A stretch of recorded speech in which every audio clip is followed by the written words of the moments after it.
So time. So let me just kill that a second. Let me just show you something on this. So look, this is a battle of hip extension. So I'm going to show you this sweep. So as he places the leg, let's say he's placing this one against the back side. Yeah, and he starts trying to win. So look, what I need to do here is to make sure that my hip is extending in to him. And this leg is pulling into his butt cheek. It's like I'm trying to put my right leg through his butt cheek, and this tightens the grip on my left knee. So this extension is what, if I leave this down, I have no pull. But now I have pull. And all I'm doing is hip extending to the point I can put my butt cheeks on his legs, but I don't relax it. I now pull him. And this is where you were getting swept. You were driving into me a little bit as well on the reaction, and I was taking you all the way over, and what's happened to you as well. So it's a battle of hip extension. So as he's placing this in, see that bit where it sags? That's what you want never to really happen. You keep the hip up, and you angle, keeping the hip up. I'm pushing, there's a lot of pressure in my hips right now. But I'm pulling this into his butt cheek, and then I'm going to pull my knees. Mind you don't get headbutted, but I'm basically going to do that to him.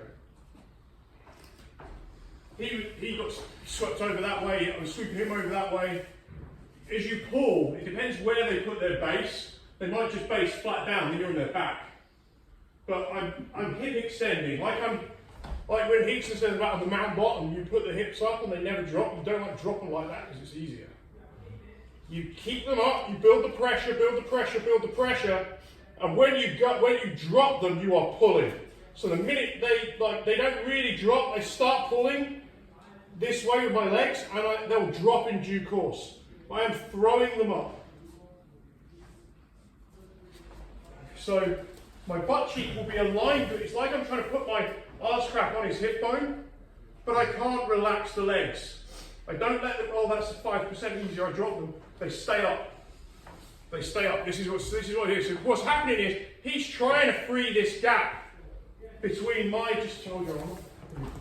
He's trying to, I have quite a bit of gap there. This isn't good. My hip is down here.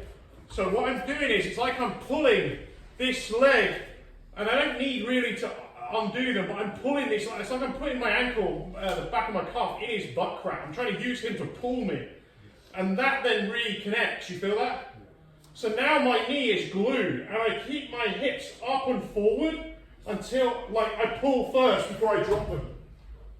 And that's what folds in. And from here I could go into the arm bar. I was finding in the rounds, in the live rounds, I was sweeping people just by pulling them in and taking them over. But that's really what you're doing. You're tightening the side that he really would normally push, you guys would push it like crazy. You're tightening that against his hip bone as tight as you can by pulling this up against his butt crack and driving your own butt crack into his hip bone. Right, so one more time. So I'm not just trying to put, this leg will help me pull that on. Right? So that leg, that hip grip, I'm trying to glue my back of my knee to his hip. And now I'm pushing my hip forward. I push my hip forward, and now I'm kind of pretty good here. And if he doesn't put his hip forward and take his head back, he's getting swept at that moment. So he really needs to push this hip right forward, push your hip in, and retract and turn away. Now I can't move him. Look at me. Now look at me. As he starts to look at me, the weight starts to transfer back. So he has to push into that hip, looking away. Everything is on that hip. Now he can start maybe trying to work out what his next step's going to be, because I don't really have him here. Yeah? I might have to angle a little bit. But I'm really trying to pull him in. Now I'm not moving him. Do you feel the difference? Right? But the minute you start looking at me, the body diagram, the pressure just changes. It's hard to push this forward and look in this direction. It's this. It's almost like you're going to do that next. that would be your next spin. The hip has this is a counterbalance. The minute you start to look this hip, just do this for me a minute. Put your hand on your hip. Look forward and try and keep your hip forward. It's very, very hard. As you counterbalance, the hip starts to push in. And it really is like you're trying to fully extend. And both people are doing the same thing. So from the bottom, I'm doing exactly the same thing. I'm trying to push my hip as far forward as possible on the leg side to enable the back of my knee on his opposite hip to glue and pull, which then lets me pull this further forward, which means I'm more connected to it. And then when I go, I pull before I collapse the hips. The hips stay up the whole time, and then I just begin to keep it. I try and keep my hips up as long as possible, and then I pull. Let's give it a go. Just get a body, and just have a go at that for a second forward, and then we'll go back around.